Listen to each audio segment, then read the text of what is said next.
All right, we're going to go ahead and get this meeting started. Today is Tuesday, March 25th, 2025. We're coming to you from the Nat U Hill meeting room and Teams Connection. I will note for the record that we have Councilmember Wiltz, Councilmember Henry, Councilmember Feidel, Councilmember Deckard, and Councilmember Iverson in the room. I want to express our sincere well wishes to Councilmember Crossley, who is at home with sickness. So, yes. It appears that Councilor Hawk is virtual. Okay, welcome Councilmember Hawk online. And again, I just want to make sure that your video is working for voting purposes. Let's start today with the Pledge of Allegiance. I pledge allegiance to the flag of the United States of America and to the republic for which it stands, one nation, under God, indivisible, with liberty and justice for all. Thank you, Council.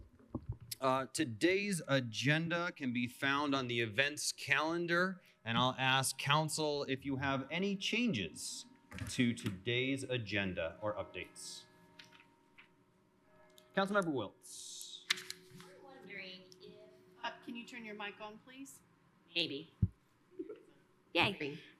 I was wondering if perhaps we could pull item B from the consent agenda out to be its own item, just so that we could discuss it.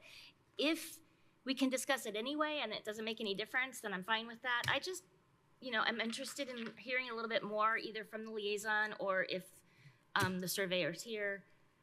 It seemed more interesting than a consent agenda item to me. Sure, okay. Remind me which one you're talking about? B, it's from the surveyor's office. So because there's several Bs here. 6B. 6B. Now I know which one it is. Councilmember Wiltz, are you comfortable when we get to the consent agenda items, we open up for the conversation that we discuss it? That's perfect. Yes. Excellent. Thank you. Are there any other changes to today's agenda? Seeing none, we will go ahead and adopt that with, we need to do a roll call vote, right? Because There's no changes to the agenda? we can adopt it as is. Voice vote the adoption of the agenda. All those in favor, please say aye. Aye. Aye. All those opposed? The ayes have it unanimously. All right, let's move on to public comment. If you'd like to make public comment for an item not on the agenda, please come up to the podium or raise your hand on Teams and we will recognize you for your public comment. And as always, there will be a brief time limit on your comments, and we'll go ahead and start here in the Nat U Hill room. Welcome. All right. Good afternoon, evening. My name is Jen Pearl. I'm president of the Bloomington Economic Development Corporation. We're a nonprofit that serves all of Monroe County in attracting and growing quality jobs and wages for the community. I am here because we are trying to spread the word about the many opportunities that are available in Monroe County right now. We recently did a snapshot among a number of our largest employers, and there are literally hundreds of jobs that are open in Monroe County. We know that graduation season is coming up on us, and others might be in job transitions. So we wanted everyone to be aware of what's out there. Folks can find the article that we published in the Herald Times. It's also available through the LinkedIn page for the Bloomington Economic Development Corporation. And just briefly, our driving industries that have opportunities include healthcare and life sciences, education are really leading the way on job openings. We also have opportunities in advanced manufacturing, tech, and there are always opportunities in small business growth as well as defense. The article that we have talks about ways that you can find these listings and find the employers that are in our community. And we would also ask that folks, visit our LinkedIn page, find that article, and share it with others as well, because we want to make sure that we're really retaining and promoting great talent for our community. Also, this is a special thank you to the County Council, because many of the employers that are listed in here are employers that you've supported in recent years as they've worked to expand, such as Simtra, such as Phoenix, and others across the community. Everyone in the room, you all have copies of this in front of you, but I can also share the links for you to share as well. So thank you, and tell your friends to come work in Monroe County. Great. Thank you, Ms. Pearl. Thank you, Jen. Are there any other public comments? Again, looking to the podium here in that Hill, or people raising their hands on Teams? Seeing none, let's move on to department updates. Are there department heads here in the Nat U Hill room or online that wish to offer a department update? Seeing none, we will move on with our agenda for item number 6. This is where I go, right? That is correct. Perfect. This is my first time at this. Bear with me. Council, I move to approve the following consent agenda items for March 25th at the February 25th council meeting summary minutes, the February 27th joint meeting of the Monroe County Board of Commissioners and County Council, and the March 11th executive session of the County Council, and the surveyor's request in Fund 1202-0000, Surveyor's Corner Perpetuation Fund, to create account line 38002, HELP, Higher Ed and Longevity. Second. All right, we have a motion and a second. Thank you so much for reading that, Councilmember Filer. You do a great job. Does council have any comments or questions? Yes, Councilmember Wiltz. Thank you. I would just like to know a little bit more about the item B and the program that the surveyor is utilizing. And I don't know if the surveyor is even here since this was put on consent agenda. Oh yeah. Tron, are you there? All right, Mr. Enright Randolph, we see your hand raised. Mr. President, are we taking this point of order? Are we taking a motion to divide the question out of the consent agenda and then move it to discuss it, or how would you like to proceed? At this point, I think I'm comfortable with having a conversation about this agenda item, and if we need to take more concerted action, then I'll entertain a motion to separate it. ESD, is there a way you could please promote? I might be live. Oh, there you go. You there? There you are. Yeah, and my internet said I had poor connectivity. So the reason to create this line is to kind of track the dollars going into it that will be coming from the corner perpetuation line. We had a training line in the corner perpetuation budget, but I think this is kind of a little outside of it. So this will be a good tool to kind of track that. I actually intended to come and give a presentation about the program itself. And I could kind of go into that. I actually even put a presentation together. Since I'm not at the office, I don't have access to that document, that PowerPoint, but I would be more than happy to come back and give you kind of a not just a presentation on the program, but also how that relates to our perpetuation efforts. And, I could kind of keep it tight around, 5 to 6 minutes, but I think it's a great way to show you what we're up to. And I'd be more than happy to do this. This was just kind of something that was recommended to do to kind of set some best practices. And, unfortunately, I just kind of was trying to move this along since we have the program in place, but I'm more than happy to come back and give you a full presentation. If you want to approve it today or hold off, I'd leave that to your discretion. But in a nutshell, it's investing in our employees for further education. And it's a great opportunity. Marion County had established the program originally, and so I'm kind of following off of their template, and it allows our survey technician to get further education that eventually could go into getting their license, which really helps our office with, kind of streamlining our workflow, maximizing our time. Regardless if we had to do the research or not, we would have to take that time. So all that time spent doing that research actually can be an incentive to our employees. So I think it just has a great, you know, outcome. All right, thank you so much. Councilmember Wiltz. Yep, thank you for that explanation. I think it's great from, by all accounts, looking at the description, I'm totally in support of anything that can help the folks who work for the county pursue their education. It looks like it's an associate's degree in surveying technology, and the HELP program supports this. Where is that housed? Where's the degree coming from? Well, there's a outline. Let me grab my folder. I'm not completely unprepared. I just don't have access to the N drive with the PowerPoint. So I'm sorry.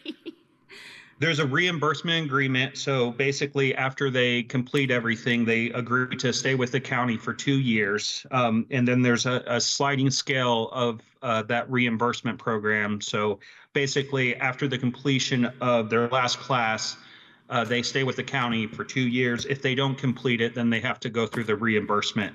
That was put together by me and legal, Mr. Schilling. And then there's a outline of the program itself. And this is focused on Vincennes University. It's a hybrid virtual program. And since the survey technician already has a degree, a lot of it was able to transfer over. In the state of Indiana, there's a big need for professional surveyors. So another couple benefits is that they're going to learn the profession, and if there's the opportunity for them to practice, they're going to really know kind of how the surveying was conducted in Monroe County and how that relates to our perpetuation efforts. They're not completely different from county to county, but there is somewhat of a way to identify when they're working in that local area, which would be a multi-county jurisdiction, if you will. They practice surveying a bit different in other areas. So, Okay, thank you. All right, we have a motion and a second. Are there any other council comments or questions on today's consent agenda items? Seeing none, we'll go to the public. If you have any questions or comments on the consent agenda items, raise your hand on Teams or come to the podium. Seeing none, we'll take a roll call vote because we have a member on Zoom or Teams. Counselor Wiltz, Yes. Counselor Deckard, Yes. Counselor Iverson, Yes. Counselor Hawk,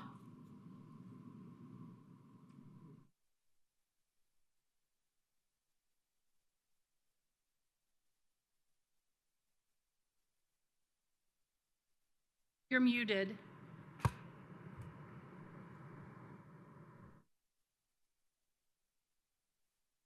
I'm going to go ahead with Counselor Henry, Yes. Counselor Fido, Yes. and we'll go back to Counselor Hawk. Yes, my answer is no. It sounded to me like we're putting in place an additional person there in the surveyor's office, and I'm just going to try my best not to agree to any additional appropriations. Can we clarify that before we? Counselor Hawk, this is not the addition. I know it isn't, but is it not approving the person placed within the budget? So, No. okay, but we have a record of the But- vote. It's fine. Just put me down as a no and move forward. Thank you. All right. Motion passes by majority 5-1. Excellent. All right, we will move on to agenda item number 7. And I don't think Ms. Feidel has anything to read here, so I'm going to recognize members of the Monroe County Civil Air Patrol, particularly Second Lieutenant Brad Thompson, to introduce the group. And I think we've got some materials here on our desk. It looks like we've got a slide deck ready to go for our enjoyment. So Second Lieutenant Brad Thompson, the next 15 minutes are all yours. Thank you. I'm just going to turn it over to our cadets. Thank you, sir. Good evening, Council. My name is Cadet Captain Marakita Thompson, and I am the Deputy Commander. Excuse me, can you pull your mic a little bit closer? Yeah, thank you. I am Cadet Captain Marakita Thompson. I am the Deputy Commander of Operations, and I'm here with Cadet Second Lieutenant Lydia Parker. I am the Cadet Commander. I am Cadet Senior Master Sergeant Zachariah Schmidt. I am the Cadet First Sergeant. And here today we are with our squadron, the Monroe County Composite Squadron. And we are a composite squadron, so we are made of both senior members and cadet members. And cadet members are students anywhere from 12 years old to 21 years old. If you join before you are 18, you can stay a cadet until you are 21. But if you join after 18, you have to join as a senior member. With that being said, we have 30 cadets and 30 senior members in our squadron. Who we are. Civil Air Patrol is two organizations in one. We are a congressionally chartered nonprofit all of the time, and a auxiliary of the Air Force some of the time. As a part of the total force of the Air Force, Civil Air Patrol can be activated for missions that meet the operations qualities. The total force consists of the Air Force, the Air National Guard, the Air Force Reserve, and the Civil Air Patrol. Auxiliary missions of the defense support for civil authorities typically include search and rescue, joint readiness training, preservation of life and property, and humanitarian relief. Going into our history, Civil Air Patrol was established in December 1st, 1941, after the United States was thrust into World War II. Civil Air Patrol was a part of the civilian effort and an all-volunteer force using privately owned aircraft in a variety of roles that include patrolling the Atlantic coast from Maine to Mexico to monitoring and harassing German U-boats and shipping lanes, searching for survivors of ships that succumbed to torpedo attacks or weather, and training pilots for the military. President Franklin Roosevelt transferred Civil Air Patrol from the Office of Civilian Defense to the Department of War, which later became the Department of Defense. In 1943, Truman established Civil Air Patrol as the Air Force Civilian Auxiliary on May 26, 1948. On August 28, 2015, General Mark A. Welsh III, Civil Air Patrol, Air Force Chief of Staff, officially announced Civil Air Patrol as a member of the U.S. Air Force Total Force, joining the Regular Guard and Reserve Force as American Airmen. And as you can see, we are actually older than the Air Force itself.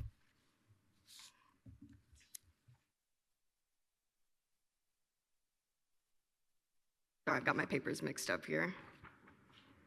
Civil Air Patrol is the nation's premier volunteer-driven, aviation-based nonprofit, which can be summed up in our mission statement, which is volunteers serving America's communities, saving lives, and shaping futures.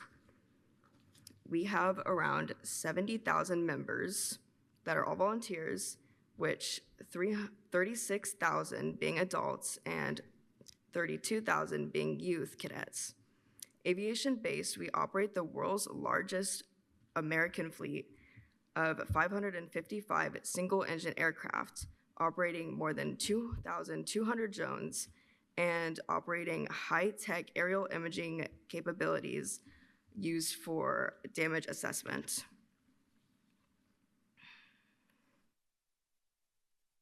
And we are tasked with 3 missions from the Air Force, which are aerospace education, youth program, and emergency services, which these 2 will go into more. So our first mission, which is aerospace education, we provide aerospace education to both cadets and the community. We can provide classrooms with support and free STEM kits to teachers and other educators, and of course aligning to national academic standards. AE offers more than 40 educational products consisting of hundreds of lesson plans that span through pre-K through grade 12. AE also offers 21 different STEM kits for ages 4 and up, textbooks, and activity books for the youngest learners. We also have with Civil Air Patrol Aerospace Education Members, or AEMs, AEMs can be teachers, homeschoolers, scout leaders, anyone that teaches STEM. They can join for $35 a year flat rate. AEMs can get free STEM kits for use in their classrooms, as well as free TOP or teacher orientation flight program flights, a ride in a Civil Air Patrol aircraft in which they can take control of the aircraft and fly it themselves. So if you know an educator, let them know about our program. Pictured on the slide is a teacher, science teacher and robotics leader at Bloomington High School North, who had just completed her teacher orientation flight last year. With aerospace education, our cadets learn about weather, physics, mechanics, aerodynamics, other STEM items related to aviation, including building model rockets, getting to fly drones, and fly aircraft on orientation flights, which as part of aerospace education, cadets receive 5 powered orientation flights in a Civil Air Patrol aircraft, getting to have their hands on the controls flying the airplane themselves. Turn it over to Lieutenant Parker. Our second mission is the cadet program. There are many ways youth can choose to spend their free time, such as sports, band, scouts, video games, etc. CAP is unlike any other service organization out there.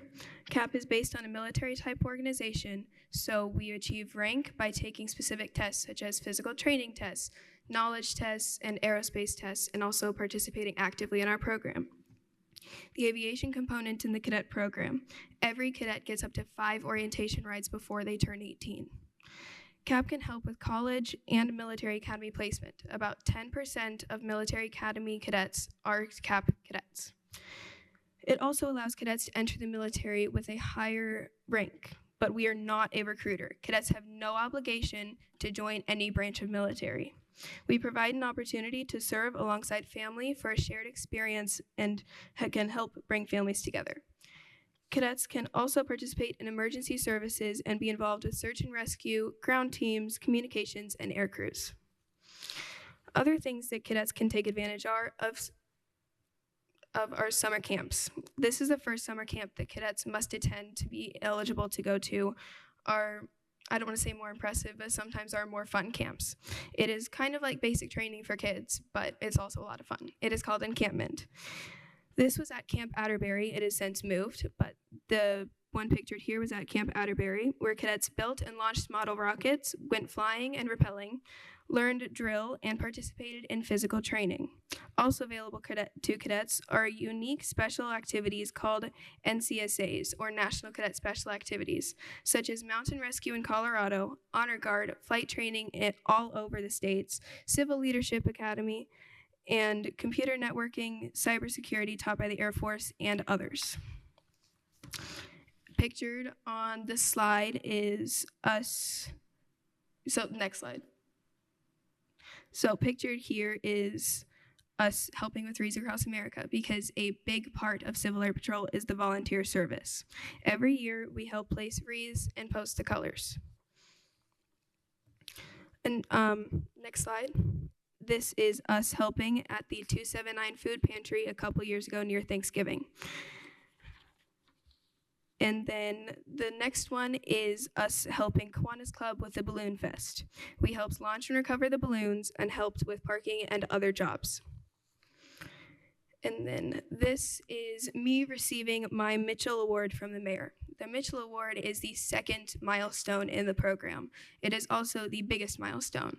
It is the pivot point from NCO to officer, and not only do we get to have all the opportunities that come to officers, we also, if we want to enter the Air Force, we would join as an E3, which is a higher pay and higher rank. Also available to us are aerospace education scholarships. And with the picture on the right that you've seen previously, I was on our nation's capital about ready to talk to our 2 senators about our budget request and just kind of letting them know what Civil Air Patrol is, getting our name out there, and being able to meet with our federal government. Later on that week, I was actually able to speak with my congresswoman and have a meeting with her, giving her our budget request for the year, and that was just an amazing opportunity. I actually was able to go up there for free being able to tour the Capitol, different monuments and things like that, and just being able to see how the government worked. It was absolutely amazing. Such an amazing program.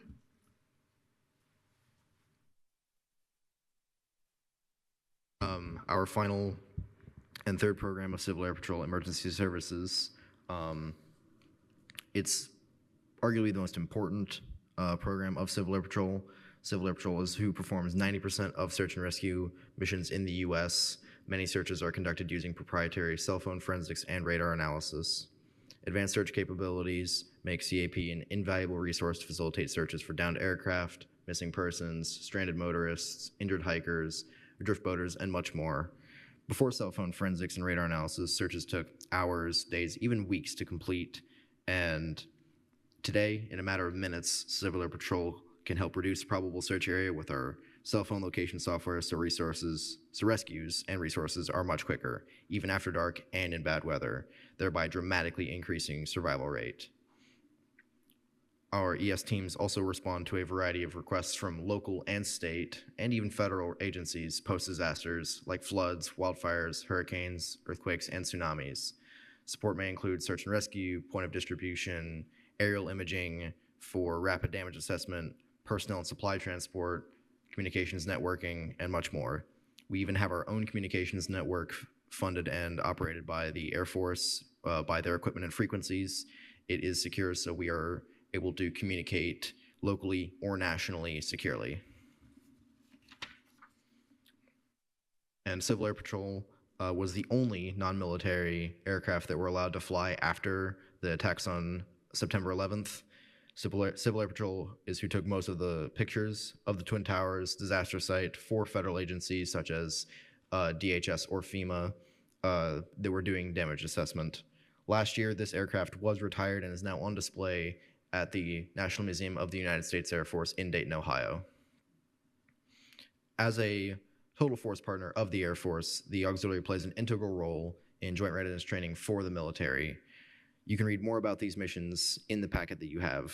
One interesting program is RPP, the Rated Preparatory Program. It's a joint training initiative that relies on Civil Air Patrol aircraft and personnel with flight instructors to help Air Force airmen on their journey to become rated aircrew. The Air Force-funded program provides training for active duty, non-flying Air Force personnel that with skills to improve their airmen's pilot candidate selection method score. The RPP candidates receive more than 40 hours of training with support, discussion, simulator time, and air and ground training. There are 2 locations of this training, one in Texas and one here in just over in Columbus, Indiana. And some of the senior members from our squadron here in Monroe County, as well as the entirety of Indiana wing, help with this program. CAP is heavily involved in most national disasters, such as the California wildfires, the fires in Hawaii, hurricanes in Florida, flooding across Kentucky and the Carolinas.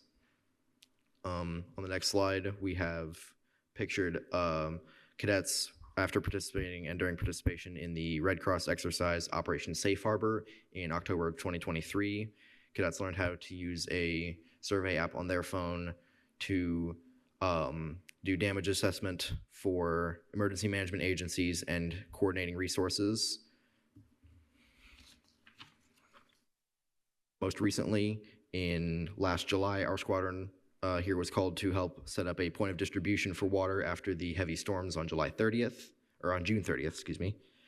Local emergency management agencies like the Monroe County Emergency Management can call the Indiana Department of Homeland Security and request our help. This help can be volunteers, search and rescue teams, point of distribution support, damage assessment, airborne photography, and even emergency communications.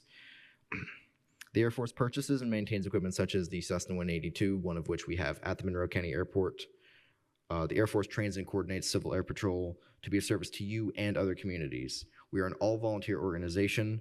The assets of CAP are all free to call upon except for our aircraft, but aircraft time is only about $160 an hour as compared to a National Guard helicopter, which can be upwards of $4,000 per hour. So as you can see, we are quite a bargain. This aircraft and air crews can be useful in events like the storms last June, tornadoes in Steinsville a few years ago, and much other situations. And lastly, we'll talk about the impact by the numbers nationally. Every year is different, but on average, we save over 100 lives. There are 555 plus aircraft, 1,000 plus vehicles, 1,400 plus locations, 100,000 plus hours flown, 500,000 plus students impacted, and $200 million value of time volunteered. We have a 3-to-1 return of investment for every dollar spent in the service of others. We can also assist in other events, not just emergencies. During the eclipse last year, we had all of our aircraft in the air and updated traffic information to the Indiana Department of Homeland Security to support the Indiana State Police, the Indiana Wing. 34 squadrons around the state with 470 adult volunteers, 904 cadets ages 12 to 21, 62 air crews, and 777 emergency responders. The assets that could be put into use are 8 aircraft and 18 vehicles, consisting of cars, trucks, and multi-passenger vans. Emergency communication systems that include 16 VHF/FM repeaters, 221 VHF/FM stations, and 31 FM stations. This is part of a nationwide communication system. Conclusion. This is a great program for young people to learn leadership, character development, learn new skills, work on STEM activities, and participate in physical training. This organization is also a great opportunity for adults to volunteer in their community and use their skills or learn new ones. Adults can be active with the cadets or participate in the ground or air crews, emergency services, and communications. We believe that the Civil Air Patrol is one of the best kept secrets of a local community. We can support educators, emergency management agencies, and support young people's growth. We meet every Thursday evening from 6:45 to 9:15 p.m. at the Trinity Reformed Church on End Right Road.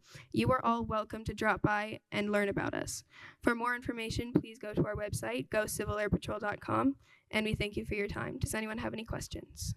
Well, thank you so much, Commander Thompson, Sergeant Schmidt, and Lieutenant Parker. What a great presentation. I'll now turn to council. I'll start here on my right for any questions or comments. Thank you, Mr. President. Thank you for your presentation tonight. I do have one question for you each. What's been your most memorable mission or experience that you've had in the Civil Air Patrol? And that's for all of you.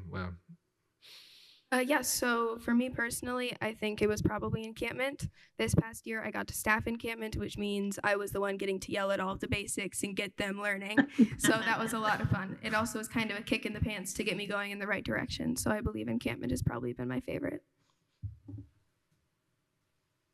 For me, it was what I spoke about previously, where I got to go on the nation's capital and speak to my congresswoman, and that really influenced me in what I want to do, because I do want to go into political science or law and work on the Capitol. And I actually got to, I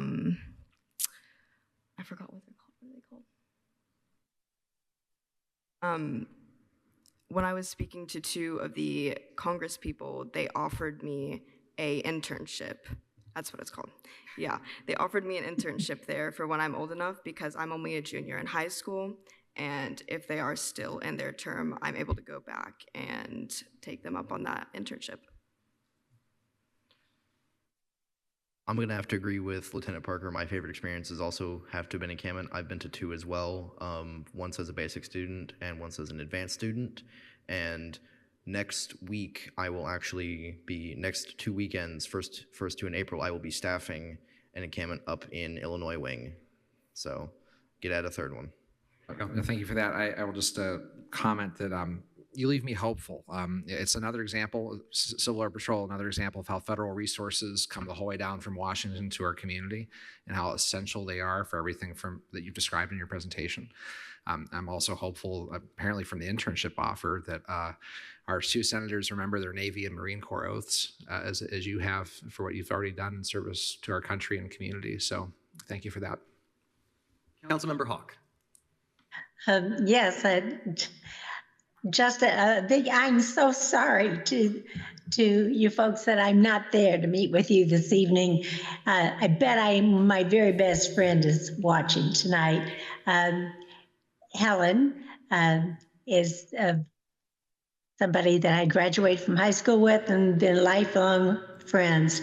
And this is her family there that's involved, the Thompsons. So I know how proud she is of them, and I'm excited for them too. And they are really, that whole group is doing so much more than most anybody here would know about if they hadn't come to talk with us about it. Sounds like an exciting opportunity for so many people. Thank you, ma'am. Mr. Deckard. Thank you so much for spending some time with us this evening and for telling us this important information. You know, in a community like this, we can sometimes take for granted the riches and the good things that we have. And I think you have reminded us, not only here on this council, but you've reminded the public of the wondrous things that you all do and the impact that you're having in so many different ways. I love that you have spent some time on Capitol Hill as well. I love that you're going to go back to Capitol Hill. Maybe one of these days I'll get a chance to vote for you and send you to Capitol Hill. But it's remarkable to think of these things, and the experience and the leadership you're getting is robust.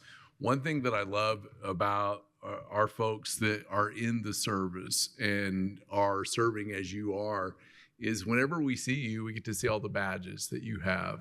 And all throughout these presentations, I go down and I look at that, and it tells me that, you know, you don't get that just walking into a convenience store and saying, I'd like that one, that one's cool. You got that from a lot of work that you've done for this community and for others.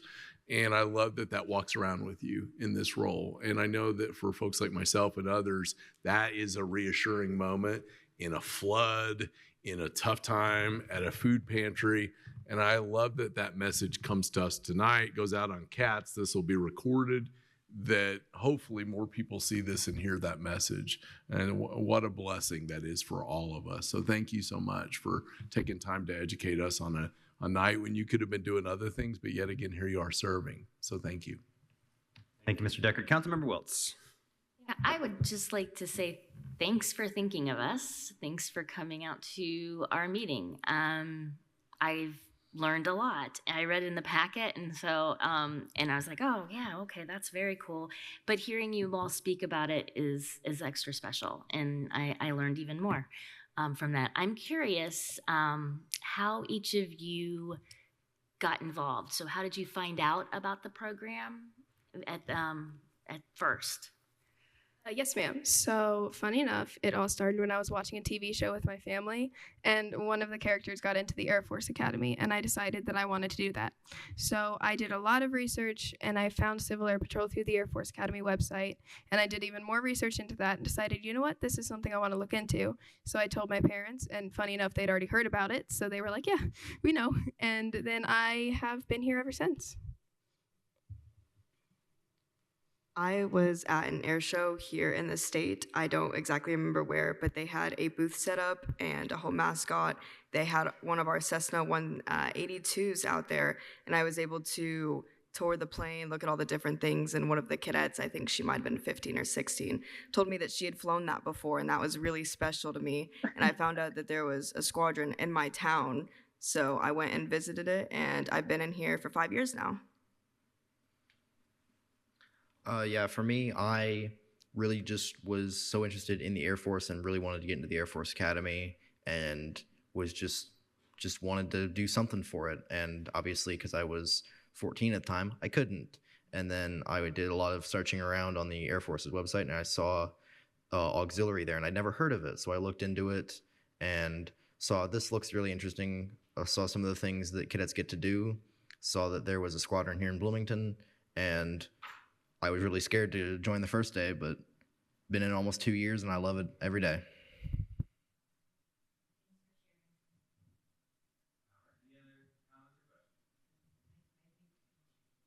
Okay, I think I'm on. So I think that I am impressed that you're here and willing to come and talk to us like the others have said and all that you've done. But I'm interested to know when you have, is it your weekly meetings, right? Like about how many come?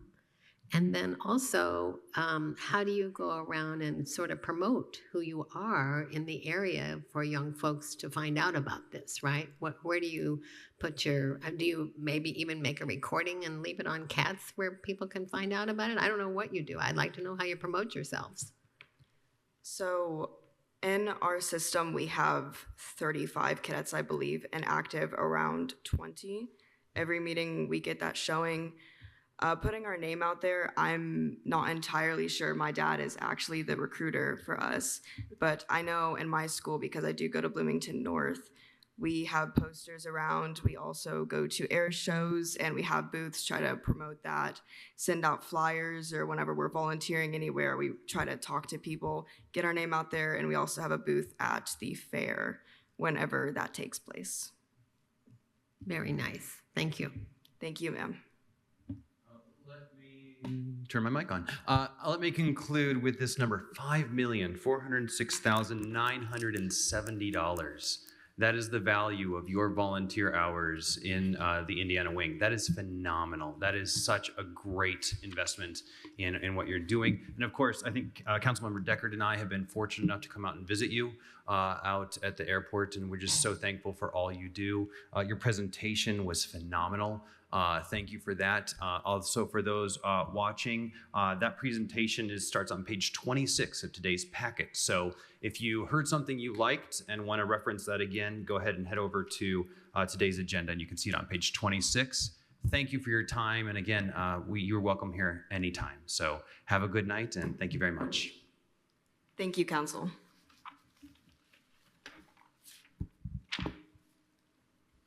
All right, let's move on to item number 8.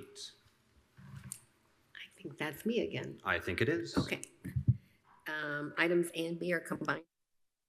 Council, I move to the Emergency Management Department's request in Fund 8188-9624, EMPG Salary Fund, to create account lines, approve additional appropriations of $55,000 in the personnel category, and simultaneously amend the 2025 salary ordinance to add account lines 13701, Deputy Director, 40 hours, PAT B, non-exempt, and account line 15115, Director, 40 hours, PAT D, exempt. Second. We have a motion and a second. Mr. Justin Baker is here with us from the Emergency Management Department. Tell us about these agenda items. Yes, good evening. My name is Justin Baker. I'm Deputy Director of Emergency Management for the county. This is our annual grant that we get each year that reimburses the county up to $55,000 for our salary and benefits.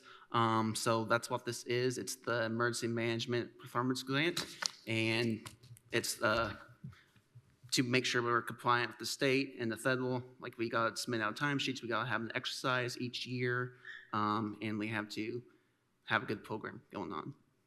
All right, well, thank you for that. And may I just remark before we go to council questions how appropriate it is that you were following the Civil Air Patrol in your presentation. That was quite nice. All right, I went to my right last time, so I'll go to my left. Any comments or questions for Mr. Baker? Councilmember Wiltz. Yeah, well, first, congratulations on a grant, because we can't get enough of that. I mean, that's amazing. Bringing in money from outside to help fund things that we have to do, and appreciate that and the work that it takes to maintain that. As I was looking through the paperwork that you submitted in the packet, it was a little unclear to me about the reimbursement component and the timeline. Is it reimbursing costs for 2024? Yes. Okay. Yes, 2024. Yes. Okay. All right. Thank you. Yep, no problem. Any other comments or questions? Mr. Deckard. I always appreciate when you all come before us, because my observation over the years has been that the role of what you all do and what you experience only expands over time. In every season, we learn something or think of something, or somebody very fiercely tells us something that informs our next year of service. I know that we're starting to get into that season where we're leading towards either June storms or heavy showers or other things. Anything you want to share with us while you're here before us and have a camera that's recording this that maybe folks should think about or just kind of be wary of as we head into this season that we've had pretty steadily here for a number of years? Yeah, so always keep track of the forecast. Make sure you know when bad storms are going to be coming. Follow our Facebook page. Sign up for the county alert system, as it doesn't cost nothing for all residents. Have many ways to get alerted. Don't just solely focus on one thing. Have many ways to get alerted about severe weathers or any kind of events. Right, any other comments or questions to my left? Seeing none, I'll go to my right. Mr. Deckard. The other Deckard.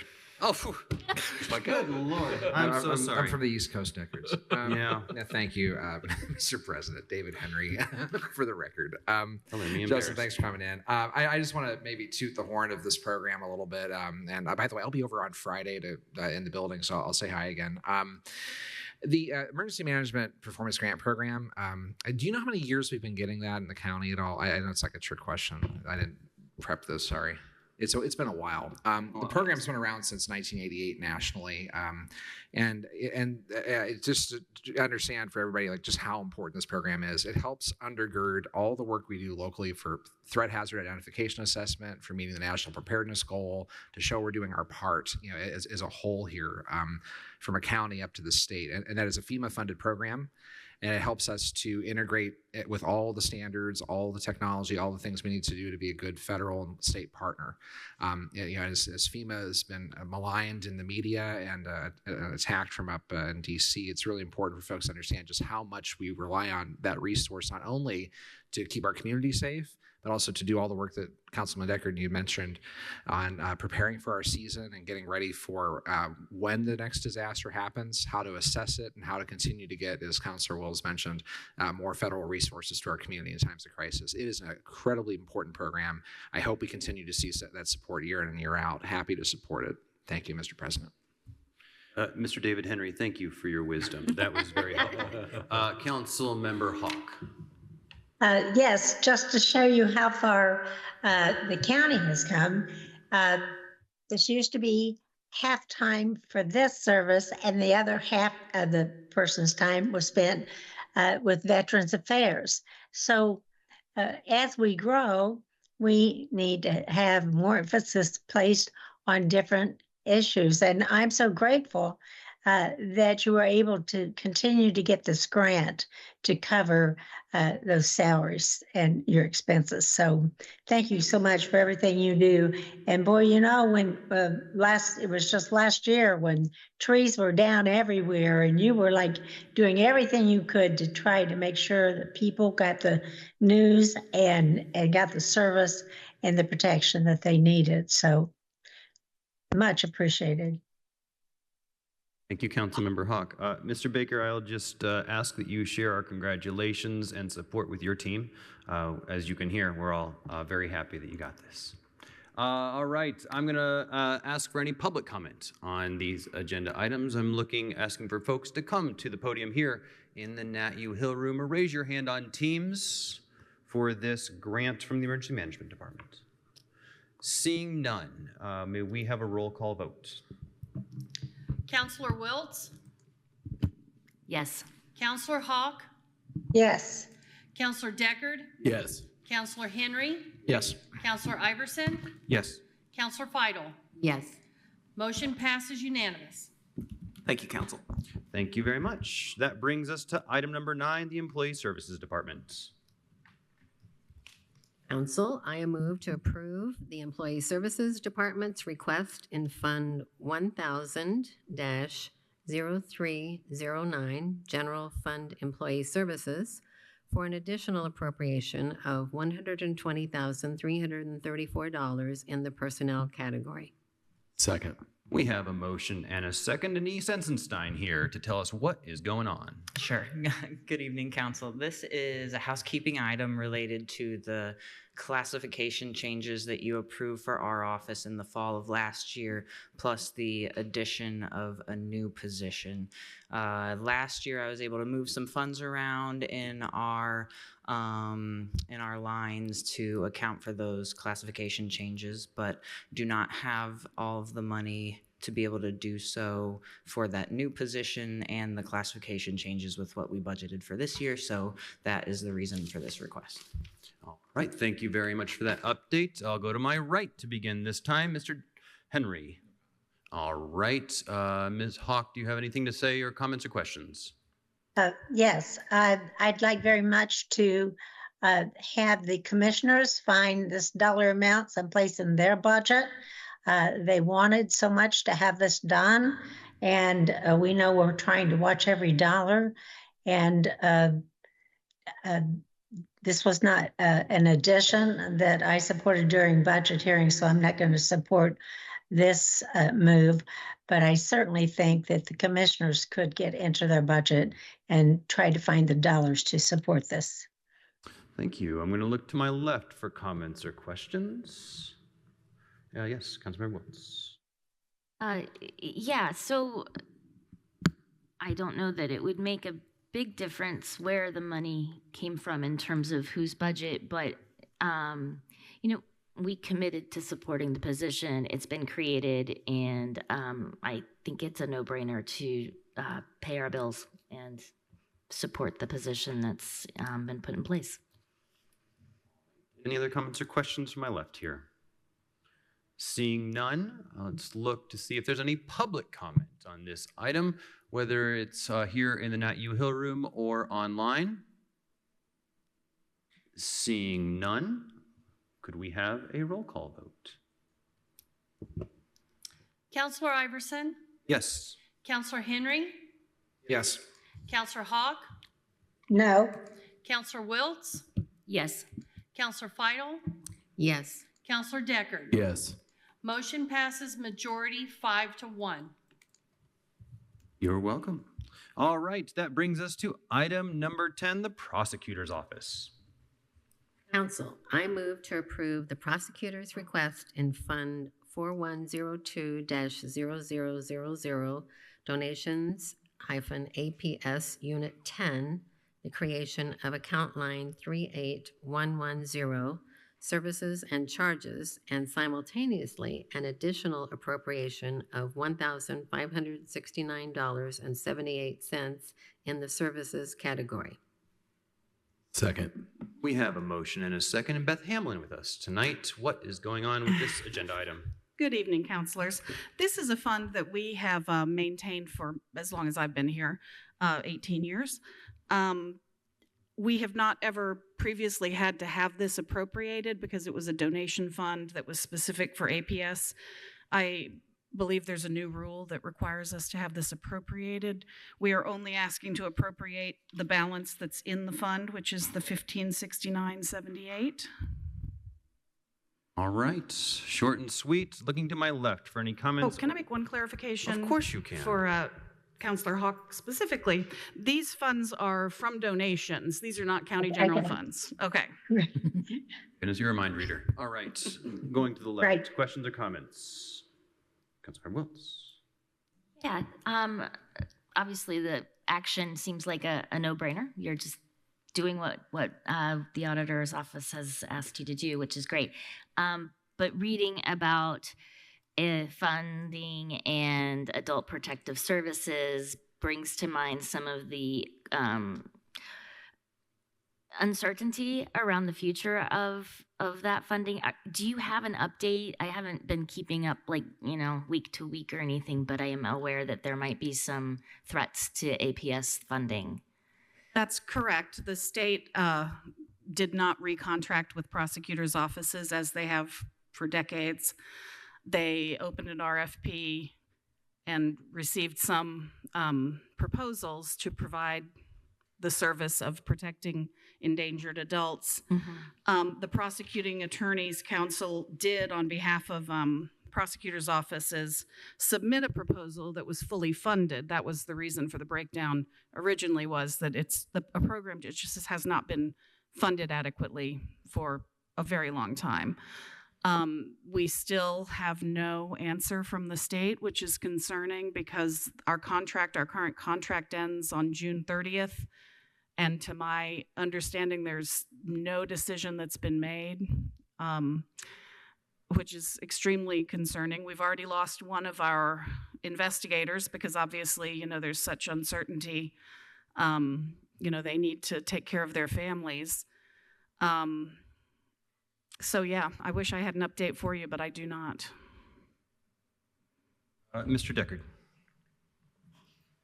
Thank you. Thank you very much, Beth, for being here. And I don't have any comment on this line other than the information that Councilor Wiltz has kind of asked and that you were very candid to supply. I entered into our meeting today in a better place than I've started recent meetings, and you've had to be here and listen to a couple of my editorials.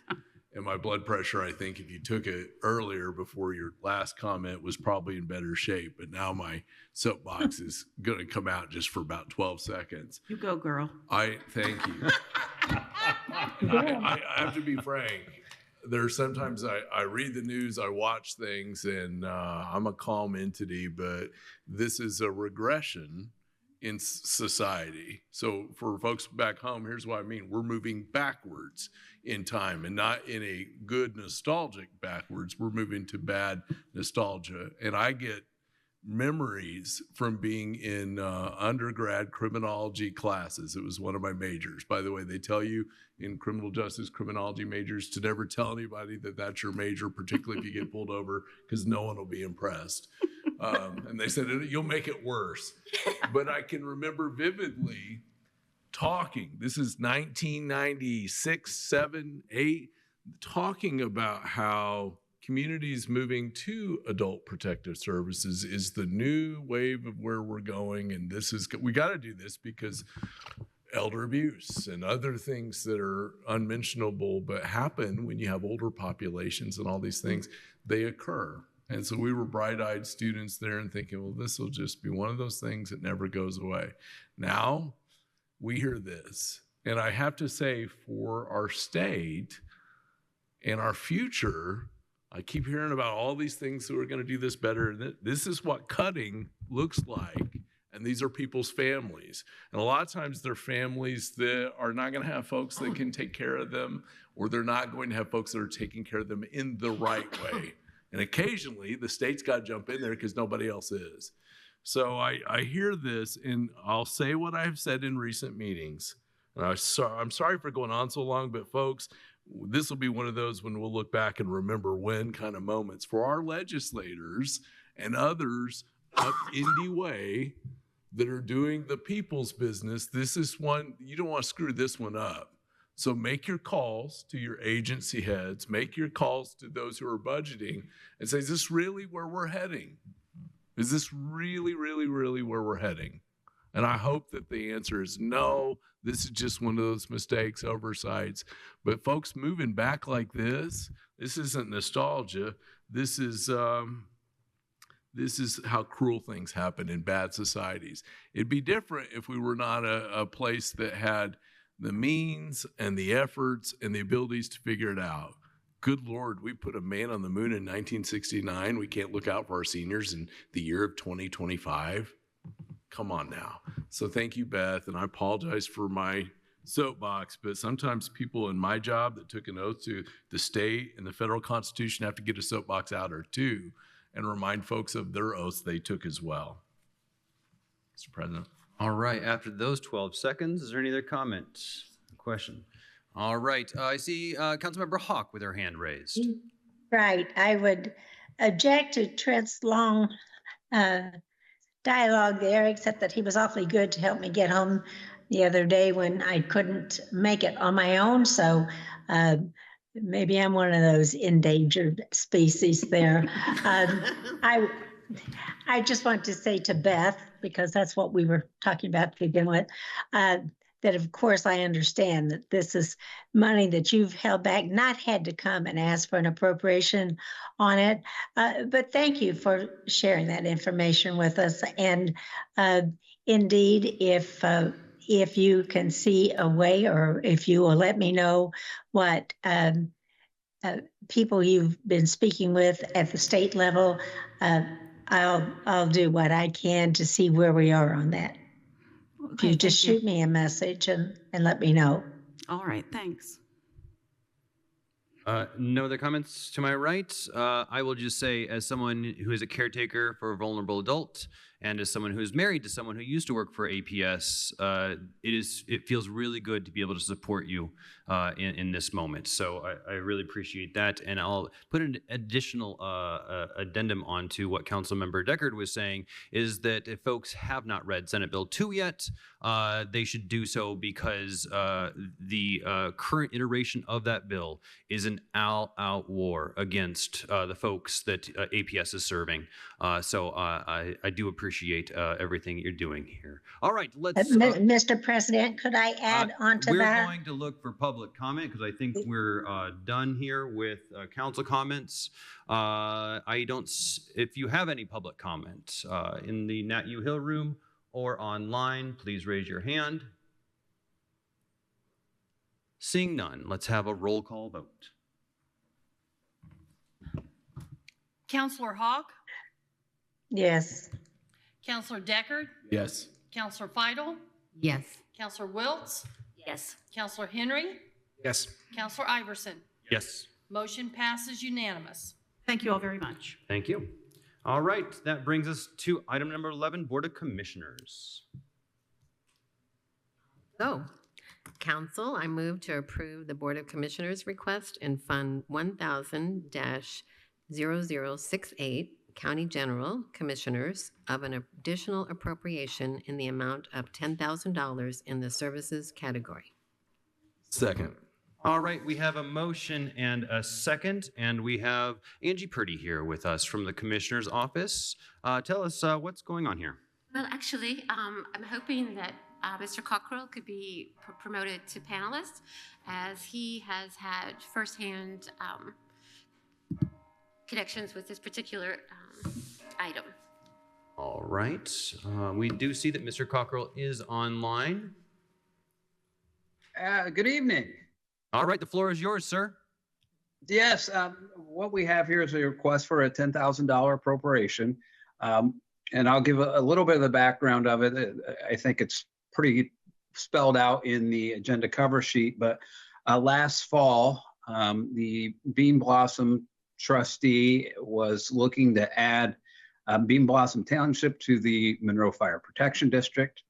And as part of the commissioner's kind of standard routine is they set some rules. One of those rules was that if 50 people filed an objection, then the commissioners would have a public hearing, and the commissioners had that public hearing at the Steinsville Elementary School.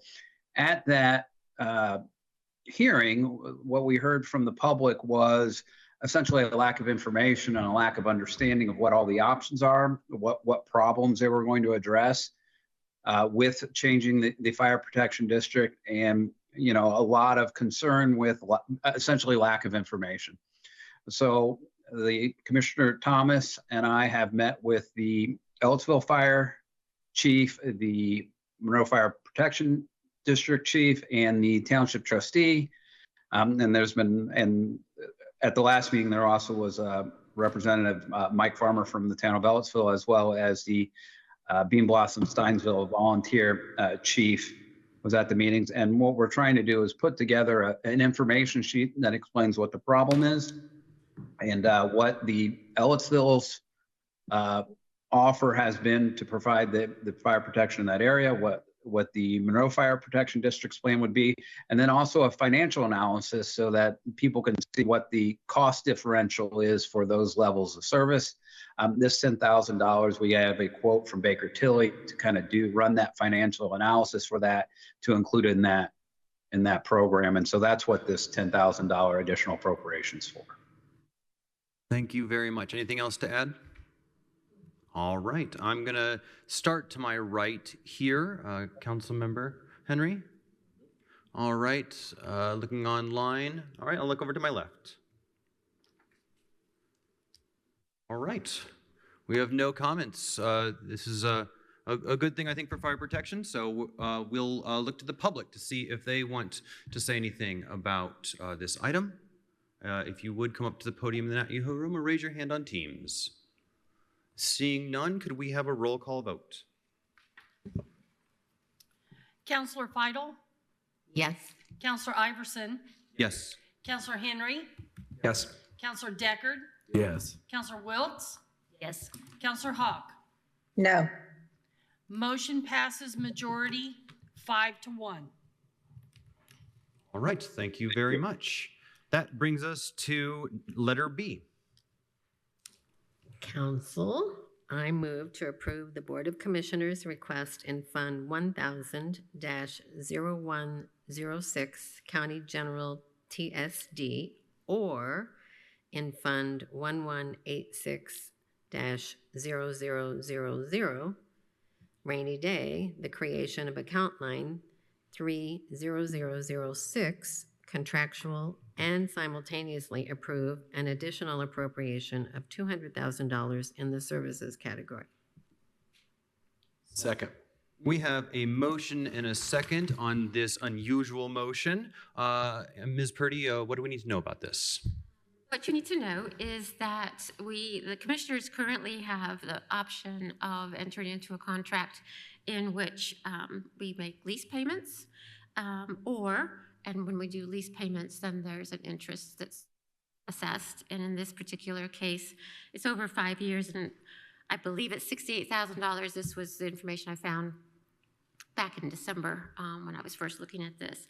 And so what we wanted to do was to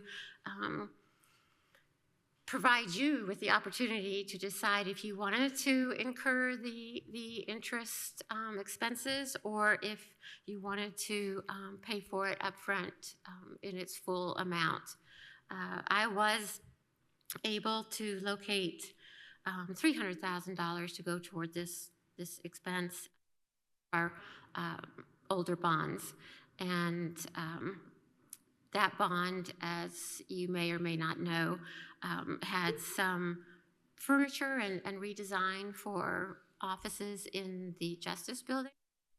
I know that, for instance, the prosecutor's office, due to the fact that we've actually started moving forward on the provision of our jail and justice center, they elected to just get some chairs because they thought it was going to be 10 years down the road, and so that's how that happened. So we've actually moved those funds into another line for justice building expenses. Also, I think included in that bond. I believe that's how that played. But we also have another line for the clerk's office, and so we can purpose that line into the software line. All right, thank you for that explanation. I went to my right last time, so let's go to my left for council. Do you have any comments or questions? I'm going to call on Councilmember Wiltz because it looks like you've got a question formulating. However, if it's not quite formulated yet, I can go on. It's not quite formulated. Thank you. Sorry, my face was... No, it's good. It's good. All right, go to my right. Any comments or questions? Yes, Mr. Henry. Thank you, Mr. President. So, Ms. Purdy, if you could maybe walk me through the bond piece a little more. As I recall, I think the last time I was exposed to some conversation about this particular item that we were looking at the bond for repurposing and not recommending that we pull these or pull the funds out of the options here in the proposal. So are we not using that resource? Like, why are we not? Am I missing something here in what I'm looking at?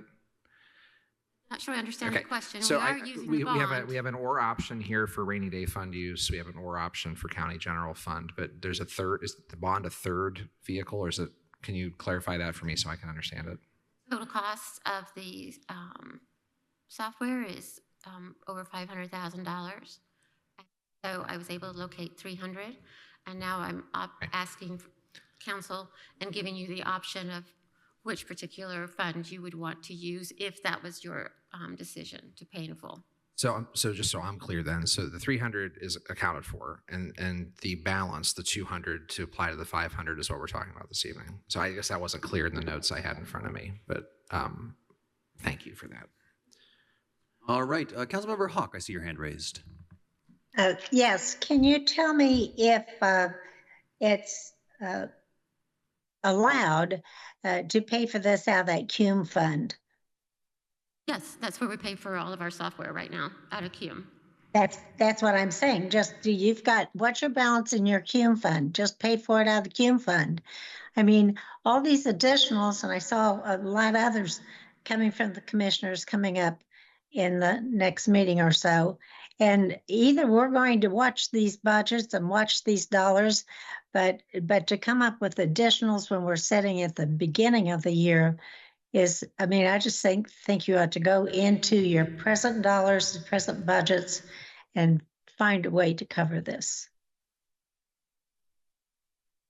Want me to answer? And going to rainy day to cover it is actually the same thing as doing a total additional in general fund, because we can move that rainy day back over into general. If you want to know, we have a budget of $3.8 million in our cumulative capital. We currently have $1 million software line. I know. I want to know what is your balance in the CUME cash balance? What? 1.9 million. 9.9 million. No, 1.9 million. 1.9 million, and you'll be getting. In June, you'll be getting more dollars coming into that. Correct, because we have a $3.8 million budget.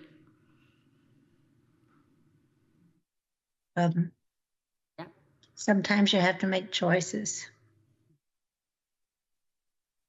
All right, Councilmember Wiltz, looks like that question came up. Well, I would like, you were starting to explain about the budget that you have, and I guess I felt like you weren't finished, or at least I wanted to hear more. So you said that you had a software line. Yes, there is a software line already in that particular bond, and because of that, the way the bond works, you get the money to complete these projects. Sure. Some projects are more, some are less, and some projects don't get done if other ones, become more expensive. So we would be able to transfer that into, because we put it in lines for the projects in the bonds. We could move it into the software line, and we're still meeting the intent of that bond. Sure. But so to Councilor Hawk's point about your existing budget, is there a line in your budget that you could use to fund this? And I haven't looked at your budget in a few months, so I don't remember what your options might be, just to be fair to Councilor Hawk's point. Sure. We have $1 million appropriated in a software line that's in our cumulative capital fund, and that $1 million is spoken for. So this particular project is actually more than $500,000, and so I think it's like 50, and I don't remember off the top of my head, and we will take that from that particular line, and hoping that we're able to make things work, because we generally do make this fund work, and so, but we don't have the capability of doing the full 500, so that's why we came to your choice. We could do You remind me then when this will come back around to us. So will your budget for next year be in this software line 1.5 million? Because no, this is 5 years. So doing a $200,000 appropriation right now covers this need for 5 years. Correct. And if okay, so no matter where we take it from, the other part is coming from an old bond, and you mentioned that it was coming from rearranging from some things. And one of the things you mentioned was the clerk's office. And I'm curious as to, is that a project that then is no longer happening? And is the clerk aware of that? Clerk has not responded to any communications. Okay, but the clerk has been made aware via email or some other communication. I have not communicated this particular option. The commissioners, I don't know if they have contacted her regarding that. So no. So this could come as a surprise to the clerk that this project isn't going to happen? I don't think so. Okay. Okay. And again, like I said, the projects are not promised from the very beginning. They're recommended. They're the ideal, right? If we can get them all done. Yeah. I get that. I just would hate to be less than transparent. Yeah. Okay, so presumably you're asking for 200,000. Whether or not you're getting the rest of it from somewhere else is probably a relatively moot point on this particular request. So that brings me to my just putting forward that if we are going to do this,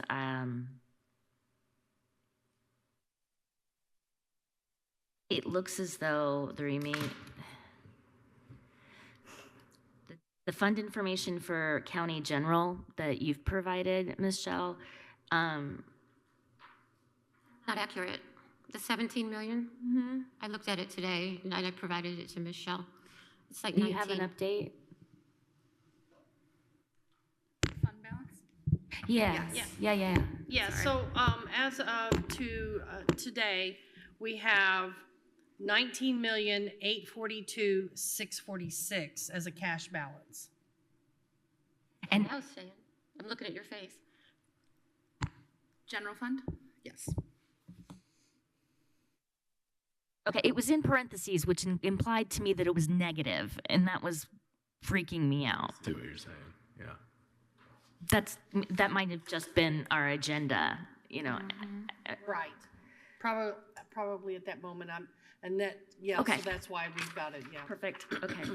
Thank you. And while I have a moment, I want to remind council that rainy day is to be for emergency expenses only. So this would be above what we've already appropriated with regards to emergency expenses. So you would have to make sure,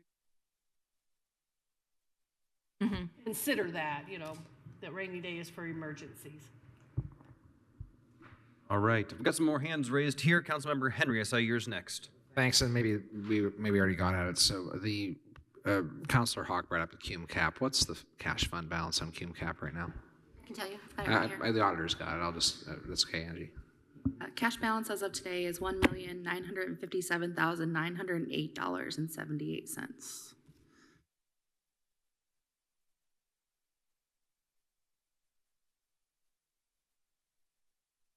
Further? No, I'm all right. All right, Councilmember Feitel. So I guess I have what I might call a fundamental question here.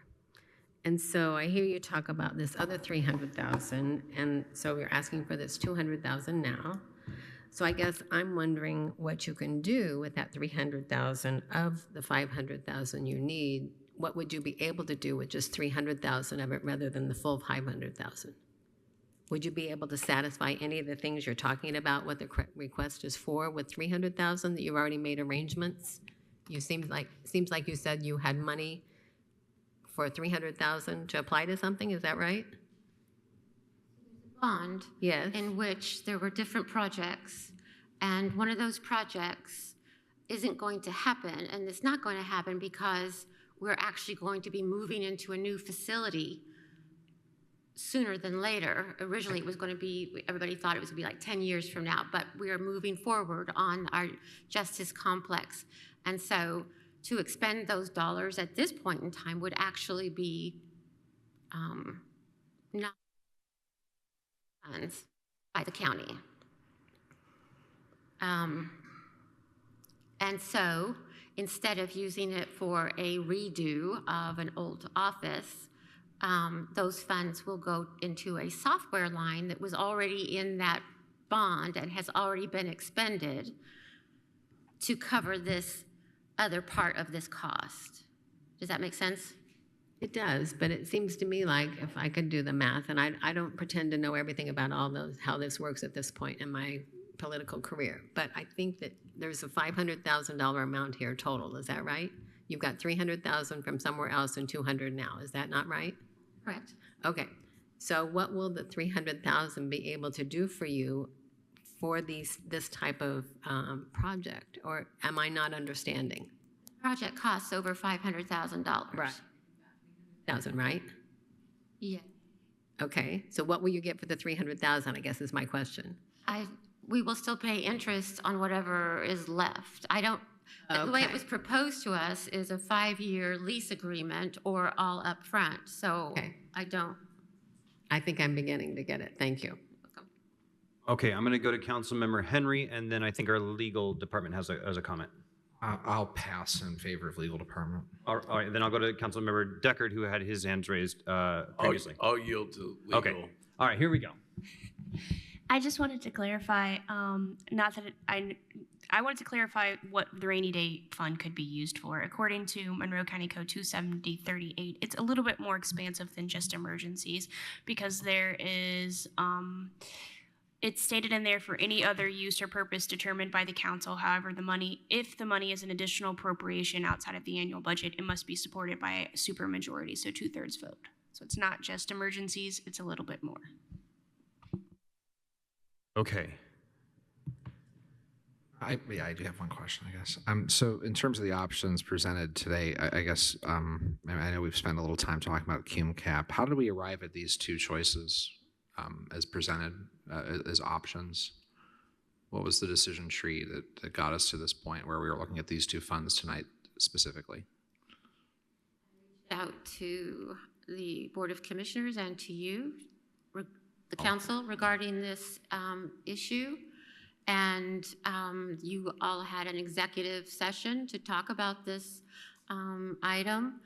And I came back from my medical leave and reached out to see what the next steps were. And it really hadn't been a final, there had been no decision, really come to about how to move forward. So I thought the best way to do that is to put it on your agenda. Yeah, I don't mean to shoot the messenger, so don't take it that way. My question was specific to the two funds that were presented or proposed. But yeah, I get that you're in the chair and messaging for Mr. Crown, who's on leave on some of the particulars. So thank you. All right, Mr. Deckard.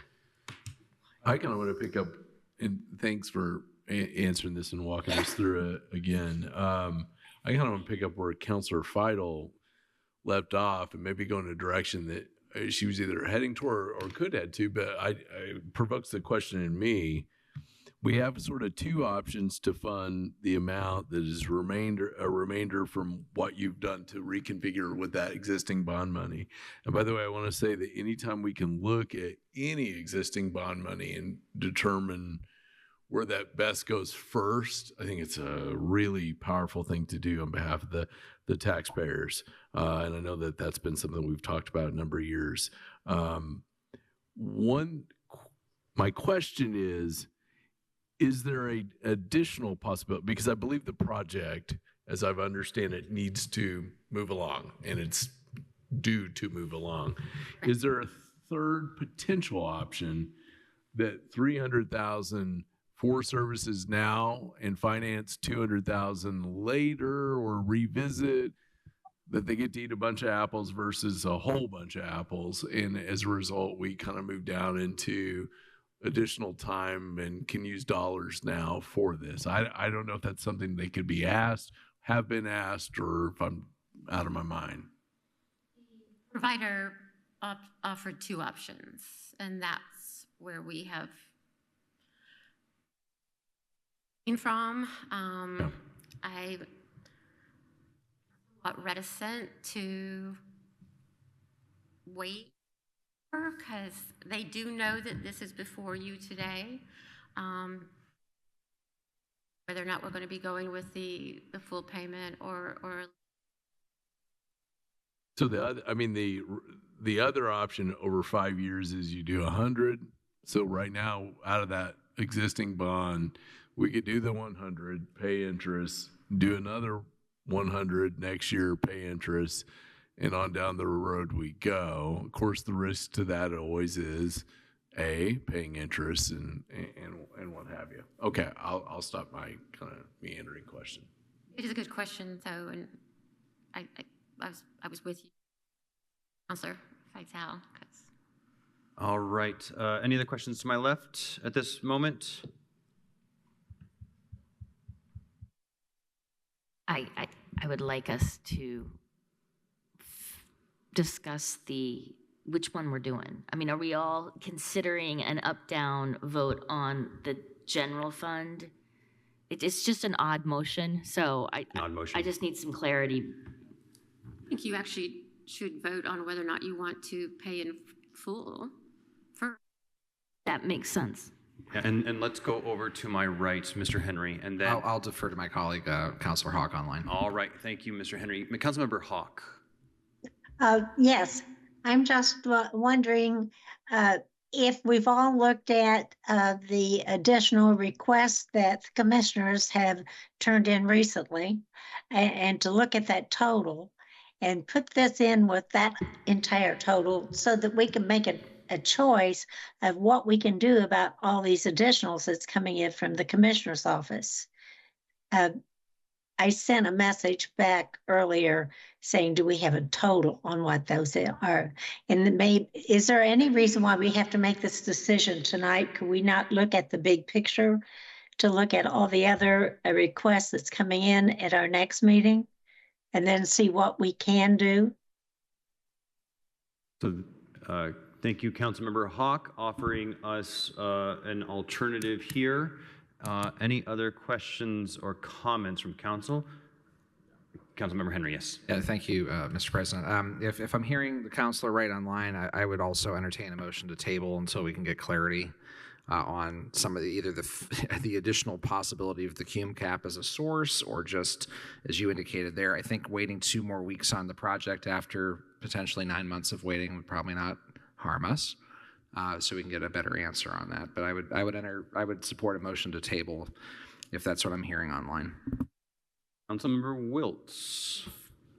I'm not opposed to tabling if that comes up, but I would like to know, is there any reason we shouldn't, couldn't, wouldn't consider cum cap? And I'm asking people at this table.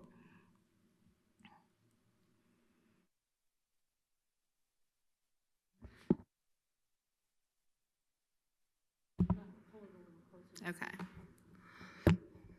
So just looking at we currently have $3.8 million appropriation, $1.9 million fund balance. So, it's already relying on funding coming in. We could watch the fund balance and we could always deappropriate and appropriate elsewhere. There's always ways to go about. It just depends on what actually gets expended. We always have reversions, as we know. Right. Thanks. Councilmember Deckard. I agree with Councilor Henry, and I think the sentiment we picked up a little bit from Councilor Hawk. I think this is a classic scenario. I said to one of our staff earlier today, where council kind of sits around staring at each other like it's a strange wedding. And I think probably a table is in order. So with that in mind, council, I would move to table this to our next meeting. Second. Do we need to withdraw the motion that was originally made? Okay, thank you. Mike, if you're wanting to consider cum cap, it won't be advertised for the next meeting. The earliest meeting I could get it would be for the April 26th. April 22nd. Yeah. Right. So I don't know if you'd want to table it to the April 22nd meeting so that you could also include a discussion with regards to using cume cap. Mr. Deckard, would you like to update your motion with this new information? Here's the way I'm going to state this.